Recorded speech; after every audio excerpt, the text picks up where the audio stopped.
Good. Perfect. Okay. So tell us how you became a clairvoyant medium.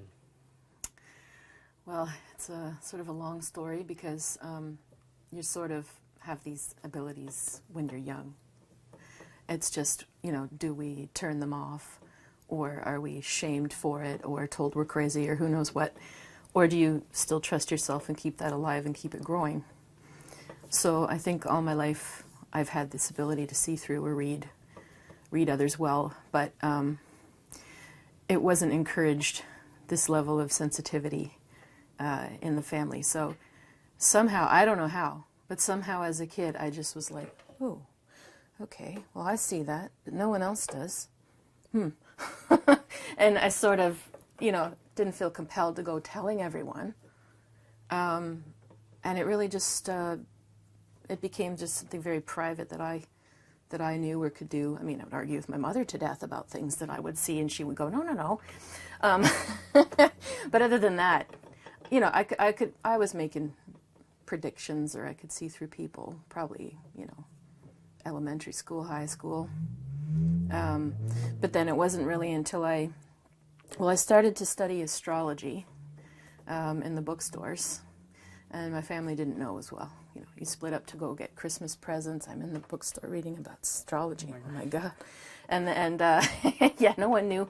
And I was just observing, you know, myself, people I knew, and years go by. And then my cool story of how really things took off was when I came to Montreal. Because the first guy that I dated, a Greek guy, he had tarot cards, and he just brought them out. And I was just fascinated, and I never put them down. He also brought me to the store, the Mélange Magique, that opened in '91. 7 years later, I ended up working there for 13 years.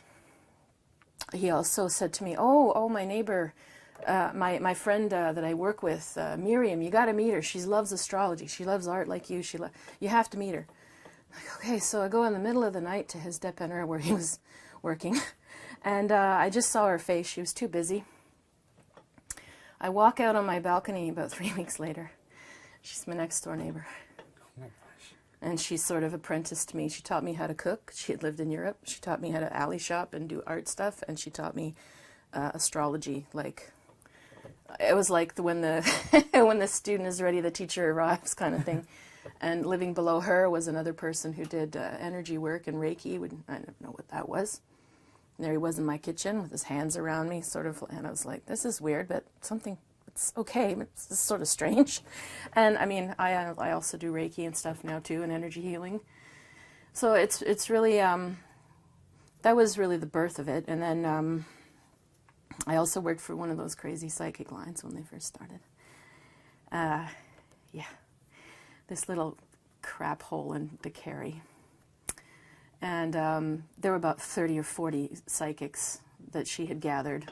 And, you know, it was all telephone, landline still. She's screaming in the background. And I met, again, another sort of mentor who helped me really trust my own clairvoyance. And after that, I would just read for people here and there. And I think it was 1997 that I showed up at the Mélange Magique and said, oh, I wonder if they ever need people. And then never left. And there were other abilities I didn't realize, lots of things I didn't realize while I was there, because it was a very multi-dimensional, multi-faith store, mainly on paganism. So, you know, the first Feng Shui books were there before there was Feng Shui everywhere. All the Lord of the Rings and all the role-playing game people were all there before it was ever real super popular. The movie The Craft came out, and everybody came out to our store wanting magic spells. So, you know, you had people doing that. You had also a lot of the voodoo community would come to the store looking for supplies. They sold herbs, they made their own incense, candles. We also, though, hosted all of the New Age material and self-help books, because that wasn't mainstream back then in chapters. So that was my thing. You know, I liked astrology and self-help. But as you know, markets changed and things went mainstream, and Indigo adopted a lot of the stuff that we sold, we became more and more sort of niche-oriented towards like sort of hardcore pagan stuff, or very, and then I found it a little difficult, you know. but that's just the evolution. But I discovered during the readings process at this store, because people were popping through the curtains every half an hour. I never knew what I was going to get, who was going to come, and people would ask me things I'd never been asked in my life, and I'd have to deal with it or ask myself, is this real? You know, somebody came and said, so, exactly when and where my alien abduction going to happen? It's like, I don't even know if I believe in aliens, let alone abductions, let alone telling you coordinates. So, and I had to sit there going, is he well? Like, is this my responsibility? Should I make sure he's okay somehow? And it was just, I really became sort of an inadvertent social worker in many ways.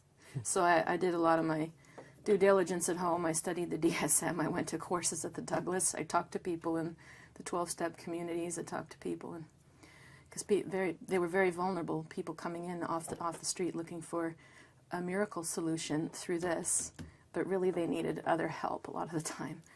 So, yeah, so the birth of lots of abilities came out of that store. And then you started working, you've been doing this for 25 years now. Did you start work? When did you make this your career? I'd say probably it was 97, so that's not quite 25 years, is it? I was doing readings and charging, in and amongst other things I was doing, but yeah, the full time of it was probably 97 when I went to the Mélange Magique. Wow. Yeah. And so did you always have clients who were interested in this? Oh, yeah. Or did you see a rise of it during a certain period? Or I'd say we were always busy. Most of the girls working at the store spent most of their time answering questions and booking appointments for us. We had 3 of us, so there was always a reader on duty, and I wouldn't say we were back to back every moment, but there were certainly lots of days like that. what about now that you work for yourself? Or do you have appointments like all the time, every day? I don't. It's sort of too hard to do this every day. It takes a lot of energy. So I sort of do it 4 to 5 days a week, and float things around. But yeah, it's, winters are always winters in Montreal. No, they might want an appointment, but I don't want to leave my house. So I mean, as soon as spring hits or the weather's fine, and other than that, there's just inexplicable trends. Sometimes people feel whatever reason stressed out, and they'll want to come to a class in January. Other times. Yeah, I've really tried hard to figure out. Some businesses are really cyclical and you can predict them, but this one, no, it changes every year with what's going on. Looking back at your childhood, because you spoke briefly about it, what memory do you have, that first moment where you felt like you were able to see something or detect something that people around you just weren't able to do? No, that's a hard one to think back that far, because I'm thinking I was probably just 4 or 5 or something. Honestly, it gets heavy if I answer that question because it's my own dad. So just seeing that this guy is not who we think he is. He's presenting himself one way, but he's another. He's got I would say a narcissistic personality, which took years to realize and figure that out. So, I mean, there was always this sort of weird duality thing going on with someone like that. And even his astrological sign is very dualistic. So we had to learn to read, you're walking on eggshells with someone like that. So that's a lot of how some of these abilities can also be increased, right? When you have to be hyper-vigilant to read your own environment as a child, you learn to read people's personalities and signals and moods pretty well. So yeah, it's less sexy than, I had a flash of my aunt going to Florida. No, it wasn't. It was more people's true motivation, true character. But I imagine that also impacted the rest of your career, and it allowed you to sort of see things in people that, they might not even know exist. Yeah, definitely. Yeah, that's why, the more inner work or healing I did, or knew more about therapy or classic psychology, the more I'm in a position to help, And especially now, that's definitely one trend, is the rise of talking about narcissism and energy vampires and sociopaths and psychopaths. Everyone's talking about this, ready to look at it now. So there's a lot of education around that. And how did you end up in the clairvoyant medium niche, if you will? There's this sort of several different terms. Yeah, true. Sort of break them down for us and tell us how you determined that you were a clairvoyant medium. Yeah, okay. So there's clairvoyance is clear seeing, right? So you just get sort of a flash visual of something. And then you can describe it sort of like you just took a snapshot out this window. Sort of a snapshot comes to me while I'm with people. Sometimes it's really small. Sometimes it's a whole scene, you know, and you can describe a lot of detail from that visual. I'm pretty visual because I'm an artist as well. So I'm also clairaudient because I will hear words or messages. But a lot of people aren't as familiar with what clairaudience is, and I didn't want to start listing like a million different things for people as well. Clairsentience, you know, sometimes people just get physical feelings come over you. Sort of what the classic one is, people will literally get a gut feeling. They'll either feel queasy or tight or, I don't know, like something. But sometimes I've had weird symptoms with people where I'll feel physical aches and pains that come and go, you know, with that person. So that's clairsentience. And then a medium is, I didn't know I was until the store. A medium is someone who can speak with spirits. So I would just be doing my regular old reading, and I would describe somebody, and I'd look up and they'd tell me, oh, they died, you know, last year. And I'm like, over and over again, I'm like, what's going on with me? I'm describing people who have passed, and somebody at the store said, well, you're probably a medium. So I looked it up, and I never was trying to do that. So anything that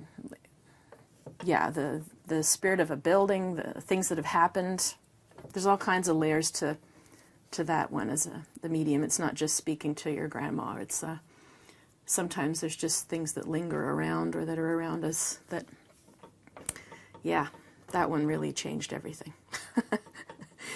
And what about, like, is there psychic? I know that you don't really you don't really believe in psychics or gurus. Like, what's the difference with that?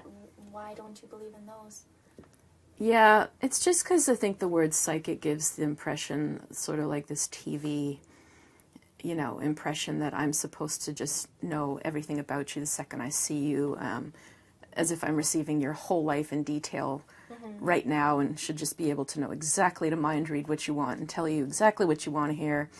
And that's where, like, we sort of shy away from that term because, you know, it seems to imply this Hollywood version of what it is, and then expectations of just get crazy.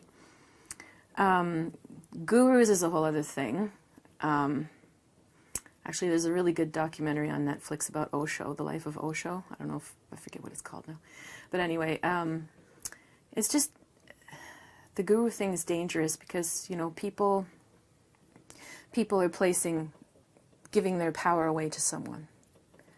And it's far too easy for somebody, even with abilities and talents, to just take your own ego too far, and then we get into what typically happens with these cults. You know, so a lot of people wanted me to be that. They'd come and think I could make things happen, you know. Especially in the voodoo community. They thought that they could just tell me their problem, and I would go, oh yes, I'll fix it for you. And I was like, I was the one saying, sorry, but nobody can curse you. I don't believe in that. Well, yeah, one of my questions is, let's say the person that you spoke about who came in and said, when is my alien abduction? What do you say to them? Do you say, I'm sorry, I don't believe in that, I can't help you? Or how do you handle something like that?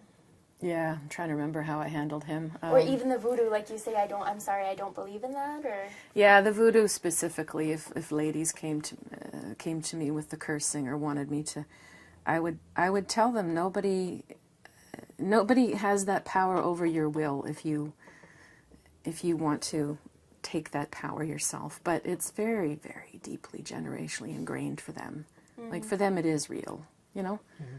So it was very tough because a lot of us had trouble ethically with that aspect of working at that store. There were a lot of people coming in, and we wanted to help empower or bring some ethics to it, because it gets into this very dark, I'll get you back, you got me back, you know. And I would sit there and say, do you really think that this person down the street who's not doing so well is just spending all her time and is so powerful that she can change your life instead of worrying about her own? And they just never saw me again. You know, I didn't condone it, so they left me alone. But that's how I dealt with it. Sometimes I often had to tell people that I thought it was a good idea they got a lawyer, or it was a good idea that they saw a psychiatrist or psychologist. I would do it gently, but yeah, I told people. I referred them, or I said, you might want to research a little bit about bipolar disorder, or you might want to, stuff like that. So, yeah, it's been quite the journey, because people, they come when they're, well, it's an Osho quote, look at that. He says, people come to spirituality when faced with the possibility of enlightenment or suicide. With that. So they come when they're at the end of their rope a lot of the time to us, you know.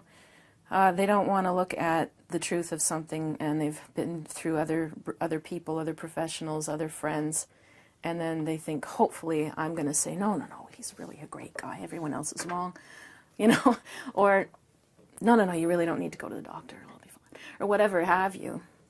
So we see people in extremes, and that's where I felt like I was sort of thrust more like a social worker and had to be informed in case you never see them again. You better have the right advice. So who are some of the people that contact you, and what services do you provide to help them, or what help are they seeking? Well, now I've like that was more the store days when we had that, because people could just pop in off St. Catharine and you had no way of filtering who really could handle being there. Now I sort of make it so that people have longer appointments, so I have the chance to go into things more in depth. So I get more people really just at a crossroads in their own lives. Sometimes they have their own idea of what they think is going on, but they're overwhelmed, and I'm sort of like just mirroring back or affirming what they already feel. And other times, you know, I'm seeing certain things that we all have things we're not going to see that are obvious to someone else, an outsider. And a lot of people are just looking for decision-making help or relationship help or guidance. It's not nearly as dramatic as those old days now. I sort of purposely filter a bit of that, because I learned an awful lot about it, but I'm not a psychiatrist or a lawyer, or a doctor. Why do it seems like your profession, as well as, let's say, a psychiatrist, the person looking for help might be torn which person can actually provide them with that help. So how did they differentiate yourself and a psychiatrist in terms of the help they're seeking? Why would they come to you for something rather than someone in another profession? Yeah. Well, I think also because, you know, psychology and psychiatry are very scared of what we do, right? Because it's all very gray zone for everybody. So if they feel certain that something spiritual has happened to them, or that they are not making it up, they want it validated by somebody like me, you know. Whereas if they presented themselves and said that at a CLSC, they would probably be given medication or sent to a psychiatrist. And I've had people who are diagnosed come to me and say, I'm schizophrenic and I'm on my medication, and my doctor says that this isn't real, but I know some of it's real. I know some isn't, but some is. I want you to tell me which, kind of thing. Wow. Yeah, and honestly, I think that it would be really nice to see a world where we could work in tandem, because sometimes people are getting visions and they are self-generated and they are self-destructive, but other times there is something really going on that is spiritual, and to validate that could save people so much anguish and medication. So it would be really nice to see more consultation between these worlds, but not holding my breath, because I know some psychologists who are open, and they get, you know, like the order is like them on them like a vulture. So they're still very afraid of this. So I I'm out here outside the box helping in a different way. What's the demographic of your clients? Is it usually women or men or? Yeah, I'd say more women. There are more men coming, but it's definitely still more women. And it can be all age ranges, though, like anybody from 18 to 65. But I don't know. Now maybe it's changed a bit because I also moved area, so the demographic of where I am is different now, too. Yeah. Sorry, I don't really have more stats on it than that now. No, that's fine. Downtown, it was very different. We had more, I'd say we definitely had more people who were vulnerable. They really did need psychiatric help, or they were on the street or close to it, or they were in dangerous situations at bars or strip clubs or you name it, or criminal stuff. There was a lot more really vulnerable people downtown. They used to come in. Do they seek different kinds of help? Do they come to you with certain problems, maybe men, women? Do they vary? You Like, mean differences between men and Like, women? let me rephrase that. In terms of the help they're seeking from you, whether it be in a relationship or any other sort of advice, are they differing between men and women? Not really. Yeah, I think most of the time they're coming for the same kind of things. It's career crossroads or relationship, should I stay, should I go kind of things, or parent-child things. And a lot of, if they come for mediumship because they're missing a loved one, there's no male or female or age range to that one. Yeah. Yeah, that's a good question. Yeah. I wanted to ask you about your services. Like, what are your abilities and what do you offer? So there's a bunch of things. The main thing is, I call it tarot and clairvoyance. It's for people wanting guidance or making decisions. So I'm using the cards, but I'm also channeling the whole time. And it's a mixture of, what I know about coaching and psychology comes into the package too. So I believe people should always leave with hope. So I also do astrology. So I do astrology charts. I also teach the tarot and astrology and psychic abilities. So I have workshops and trainings going on, and even online. And I also do Reiki and sort of shamanic kind of healing work, as well as the mediumship sessions. And I'll go to clear houses and buildings and stuff too. Been brought into funeral home clients there to clear that out every so often. When I hear that you do workshops, I think most people believe that the person needs to be born with some sort of gift. That's how they're able to do this. But you're telling me that I can learn? Yeah. Really? Yeah. How so? Well, everybody has some sort of intuition. It's just a matter of how conscious are you of it and how often are you using it. Because if we saw somebody walking by on the street and I asked you questions, do they seem alone? Do they look happy? Do they look healthy? You'd be able to answer me. But it's just we don't make it conscious all the time, right? Just like I know I have hands. I don't go, wow, hands all day long. But they're there. So it's sort of making a lot of things that you're already picking up and deciding on all the time, just making it more conscious and then going into more detail with it. And it's a process of getting in touch with your own feelings. So, the more people are willing to do that, the stronger it's going to get. That's why people have often awakenings or spiritual awakenings around big turning points like births, deaths, marriages, big moves. You're more wide open. Yeah. You mentioned walking down the street and sort of reading someone. Do you ever turn that ability off, or is it something that you're constantly doing? It's going on in your mind, and you just can't? It's constant, yeah. Okay. I mean, I'm not channeling everybody walking down the street like everyone I see, oh my God, there's their grandma. But I'm always getting a readout. Yeah, I'm always reading stuff about people and assessing. That must be exhausting, no? Yeah, that's why a lot of people who do this are introverts. We don't go out in crowds. It can be hard sometimes, like jazz festivals and stuff can be really tiring, even exciting. If you read someone in the crowd, though, do you go up to them and do you tell them this is what I'm feeling, or you just let them be? No. Okay. No, to me it's, I know the Long Island medium does that, but it's probably staged. I'm sure she probably says, and then asks them if they can film it later. Because I find it very unethical to just do that, because I have no idea what I'm going to pick up and see in front of everybody. You could be left in tears. That, to me, that's not respecting somebody's privacy. I don't even go to fairs much in that anymore either, these psychic fairs that are popping up, because more and more I get people who really want privacy. And I think it's just a healthier way to work. That's the whole fortune-telling thing, too, where it's sort of that Hollywood, like, you know, you're at a fair and you just say whatever. You go, oh, my God, I have to say something. You know, it's very Hollywood. Yeah, we could if we want, but no, don't want to. It's not ethical.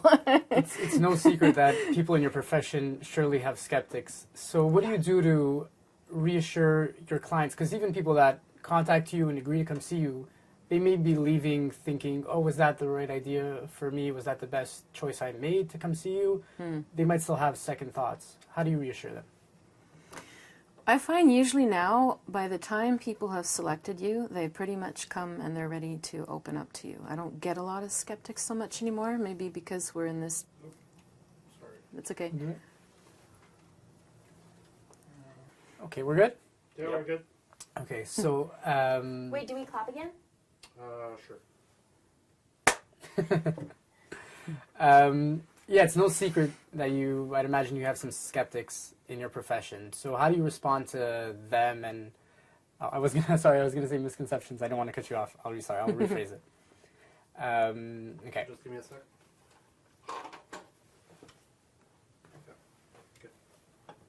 Okay. It's no secret that you have some skeptics in your profession. How do you respond to them? I used to take them on, you know, like we all did at the beginning. You try to not necessarily prove, but, you know, maybe defend that some of these things are real. But I never let myself be put in that position where I'm some sort of performing monkey that's supposed to, like, you know, prove them wrong, because you usually can't. They've made up their minds and they just want to argue a lot of the time. So a lot of the I just respect, if somebody says, oh, well, I don't know if I believe in that, say, that's fine. That's your right. That's really it. I mean, it's not worth arguing. People either believe and if they believe and they're open to this, then I can help them. And if they're skeptical, they're going to be so blocked, it's going to be very hard to help them, or it'll upset them very quickly if you see something. So, but if you want a little bit of the science part of or spiritual part of the skeptic, actually in the chakra system, you know, the different colors that you see. In the meditation picture, you see red, orange, yellow, green, blue, indigo, and purple. The third eye is what opens your intuition, but it's also the shadow of that is the skeptic. So very often people who are very skeptical can be brought around just like that, once in a while. They're very on the fence. And what are some misconceptions about your profession? Probably the biggest one is just that we're walking around just on all the time, and just to what extent you can see and how much, you know. Like I said, it's not mind reading. I don't know what color your underwear is today. I don't know what you had for breakfast. You know, in a session, you're giving me permission to look at your life, so I'll just say whatever comes through at that moment and trust it, or you can ask questions. But other than that, I'm not constantly scanning for anything I could possibly see. I mean, it's just an enormous amount of energy on top of not being very ethical. The other misconception is probably that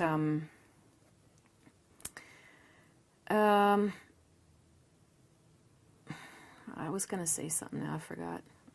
I was going to say something about relationships. You know, it's hard, it's tough for a lot of us who do this work to have healthy friendships and balanced relationships, because people put, you know, they can't help but sort of put you on a bit of a pedestal. So it's hard for you to just sort of be your human side and have a gift. Like, over the years, I know people long enough, they know that I also can be sarcastic or have a sense of humor. Doesn't mean I'm not spiritual, don't care. But for the first while, oh no, you're very serious all the time because, people think that's not very spiritual. You made a joke, and so some of it's that about anybody spiritual with, like any spiritual leader still has a human side. Let's just leave it at that. Well, actually, about your friends and family, do they ever, do you tell people that what you do? Do you tell people your line of work if you meet someone new? Yeah? Yeah, I do now. Yeah, I mean, there's a lot of people that definitely were nervous to come out with it. Still are. I meet people who are nervous because they're not surrounded by people they can talk about it with, or it's not supported in their family or community. But I don't know. Like when we joined that store, we were coming out of the closet. So everybody there sort of had the support and I guess the guts to say, "It's what I'm doing, and I'm here, and I'm in public. You can access me." So after that, I just started to tell people, and I've met more and more people who are like-minded, and I don't really find them surrounded by too much of the other, and I'm okay if they don't want to. But yeah, it's still a stigma. Some people are nervous, especially if you're trying to date, Mm. What do you do? By the way, I'm a psychic. Hi. You want to date me? I think it still freaks some people out a bit. Do you have support from the spiritual community? And is there a spiritual community in Montreal? I think there's more and more people who are doing these kinds of things, but it's not like there's some sort of meeting place anymore. There's a couple of stores around. I'm not sure how the other one, there's one on the plateau that I'm not sure how they're doing. Maybe they have a little more community, but no, it's all gone, it's all been dispersed and it's all online, and everything's just shifted so much culturally that we don't. But there's people now in this community who are doing more sort of healing work, who have been starting holistic meetup groups. They could be interesting for you too, because it's some people doing metaphysical, but also could be naturopaths coming out, But the holistic community is starting to try to come out and meet each other again and network, which is really, really nice. It's been a while. Yeah. How do you read someone? And I know that sometimes people offer readings online or through, when you did the phone line, how do you read someone through the phone or through the internet? Do you have to be with that person? That's the thing. No. There's people that I never met, never spoke to, and I've given readings to. They give me their picture and their birthday, and I can still do accurate readings. So it's not like... You can hear a lot. You can tell a lot by the vibration of someone's voice as well over a phone. That's what I mean. There's a lot that all of us perceive that we don't make conscious. If you were challenged to, you could. If you had to sit next to someone on the metro, you don't know them. Why is it I don't want to sit near you? And other people, and it's nothing to do with how they look. And other people, you're like, oh, you're fine, here. We just all feel these energies all the time. It's just, there's an energy to everything in the universe, right? There's a vibration to everything. So you, just as I've done more and more of it and trusted it more and teach other people to trust it more, you can hone it so that there's a vibration of other things that you can spot quicker. Like, I don't know, addiction, certain types of things. There's a different vibe for different ones. You can spot it. So I think all of us are able to hone it like that. And that's, we don't need to be in person. That's another misconception right there, yeah. People think it's not as good if we're not in person, but no. So it's as accurate if you're in person or on the phone, sometimes through Skype even? Sometimes even more accurate if there's not in person, because then there's a little bit of a buffer, because if you're here and I say something and I can feel like, oh, he just went when I said that. Now I can feel your emotions much stronger now than if you're behind a phone or a screen. So it can be sometimes even more of a challenge to be in person. Funny enough, eh? Yeah. How many clients do you say that you've seen over the years, not including the store, just on your own? Is there a constant? Own, yeah. Oh boy, it's hard to. I mean, I can't. I've never counted. It's got to be in the thousands. Wow. Yeah, I have about 1,000 people on my newsletter list, but that's always in flux, you know, lots of people. It was probably... So, yeah, I never really calculated. Do you have some people that see you regularly? Like maybe, I don't know, 100 people that see you at least once a year or once every few months? Yeah, there'd be people, that come every year or every few months. And then some it's every few years. And then sometimes there's people that want to see you like for a cluster and then they're gone, you know. But yeah. Yeah, it's really hard to pinpoint this because everybody has a different perception of the service and how often they should use it. Or, you know, if people see me more as a coach, they'll come all the time as they're building a business or going through a divorce, and then see them for months and months, and then off they go, and then might be 5 years before I see them again. Other people, they take notes, see you once a year. One guy's been taking notes for 16 years. Wow. And he reads back to me, you know, do that thing you do again, and just, he doesn't tell me anything, and I write what I get, and then I read him my notes, and then he fills me in, and he takes all his notes. So, everybody's quite different. Do you receive feedback from clients? Or... Oh, yeah. Tell me about those. Oh, yeah, there's lots of people who have told me, oh, when you told me that, I thought, no, she's full of shit. But then it turned out to be right, and sometimes that can take a year or two. Yeah, I've had lots of cool moments like that where people have come back and said, no, I didn't believe you, but, yep. Usually that's, unfortunately for me, that is when it's most accurate. The more they push back at you and go, no, usually that's when they should be like, no, you should actually be writing that down. Because those it's just people come wanting to hear something, but that's not what sometimes they need to hear. And that turns out to be more true. Are you getting a certain vibe from us right now that you want to share? Or, you mean a reading? Okay. Oh. I was just joking, but go ahead. You have No, any those more? are all my questions. You're good? Yeah. Okay. You? No more questions? No, I think we're good. Yeah, we're good. Yeah. Did we touch on everything? Is there anything else that we forgot that we didn't say or that we didn't ask you? I don't know what you wanted to know a bit more about the community itself, didn't you? Yeah. I'm just not sure on what level. Like, you've done other communities. What do you typically ask? I don't know exactly if the summer is coming this year. Or If the summer's coming, yeah. If I could do weather, yeah. Well, I don't think there'll be a flood. At least I can say that Do you want confidently. to talk about that, like, shop or... Yeah, I guess maybe we can just ask you a question about when there was the shop, there was a community kind of. There were people who got together. Oh, I Yeah. wanted to ask you if the industry is very competitive or not. Oh, yeah. Okay, is it okay if we continue rolling? no, it's running for Yeah, ask about, like, the shop and maybe... Okay. So has there always been a community, or once the shop closed, everyone dispersed and started working on their own? Do you ever get together and share tips or go online and learn from each other?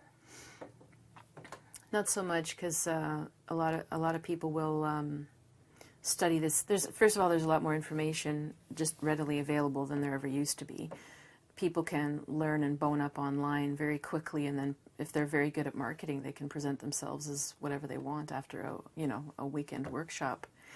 So it's really hard for people to know now who to choose, because so much is in this sea of marketing that we're in. It's sort of nice in one way to see it becoming more and more mainstream, and there's more people interested in learning. But the thing that I find is going to be missing for anybody who's just out there newly doing any of this stuff is that the bulk of the work is how good of a counselor are you? Anybody can pull a card and go, oh my God, this means this. But are you really doing a service, and are you able to help the person? And that's where it's not just about their knowledge, it's about their skill as a counselor. And I think that's just not going to come without a lot of trial and error and experience. Mm-hmm. Yeah.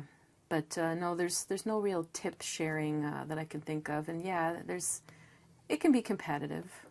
I mean, some readers, you'll find other readers and you'll go to each other every so often. But yeah, there's a lot of still insecurity, right? Yeah. Do you know each other? Do you know who the other readers are on the island, or? Yeah, I might know a few if they're out there, but there's a lot of them just aren't really out there advertising either. And, you know, some, it's sort of cool now being the age I'm at, because some of them they came to my classes and now they're out there doing their thing, you know. And some of them have thanked me for that and said, I hope I'm not stepping on your toes. I'm like, no, it's okay, go for it, do what you do, because eventually you have to come to a point with anything, I think, no matter what your profession or whatever, that there's abundance in the universe and there's room for you and there's room for all of us to do well. And yeah, very quickly I gave up that competitive thing, because it can drown you, that mindset. Yeah, for any of us, right? Yeah. So the people that come to your workshops are sort of hoping to follow in your footsteps. Yeah, I think so. Or they're looking to have affirmation of their own abilities, and some will want to follow in the footsteps. Others just don't know why all of this is happening to them. They're trying to make sense of it or find like-minded people. So, yeah. So in a way, your classes are a community. Yes, I've been trying to build it myself. Yeah, but I say it's like herding cats, you know, because people who are empathic and intuitive just want to stay home with their Netflix and their dog. You know, they don't want to, and trying to get them out. But like once they do, they've tended to stay friends and come back like repeatedly to stuff. So, but yeah, yeah, I'm doing my best with this little center to try and build a little community around. And I'm trying to broaden it so it's not all just esoteric. It also could be artsy, it could be meditation, it could be, and allow other people to do their things through here. To me, spiritual is a pretty broad word, you know. So yeah. I'm curious, what's the one thing, I shouldn't say one thing, but what have you learned most since your childhood, finding out that you had this ability up until now, doing this for 20 plus years? Mm-hmm. Wow. Well, first thing comes to mind is just how many times a lot of us do really know things deep down, and it's very rare that people will go, oh, yay, wow, you saw the truth, thanks. You know, most of the time it doesn't work like that. If you're a truth seer, a truth teller kind of person, you get a lot of backlash, or you have to be prepared for that, but there's still a valid role in doing it, you know? So I think, yeah, that's been a huge lesson, and I've met a lot of people who are in those positions, and, you know, they get fired, or they, whatever. They get pushed out the door, or they get dismissed, and that's why I really, you know, in the bigger picture of things, believe we all need to learn to trust our own intuition. In case you're ever in a position of adversity like that, you have to know that you can trust yourself in the face of whatever comes up.